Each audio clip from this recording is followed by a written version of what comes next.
Good morning friends. देखो आज Sunday थिला सकाळु सकाळु मु उठिली आ मार्केट जाइली मार्केट रू चिंगुड़ी आनिली आ किसी माछ आनिली माछ आनला परे चिंगुड़ी की मु भाजिली आउे माछ को भी देखो केते सुंदर करिकी लाल करिकी मु भाजी देछि। मु जानछि आपण माने देखला परे पार्टी रू समस्त लाल बाहरिबो किंतु देखंतु मु केते सुंदर करिकी भाजी देछि।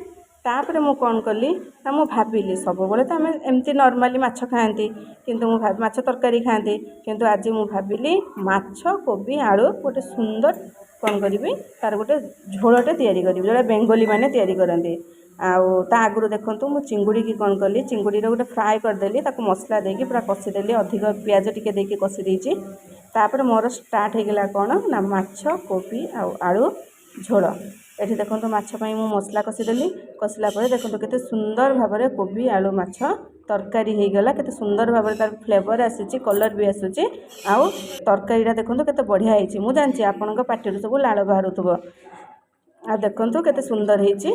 आपण माने भी एमती करके थरे खातु आ मते कमेंट रे जणातु। Thank you.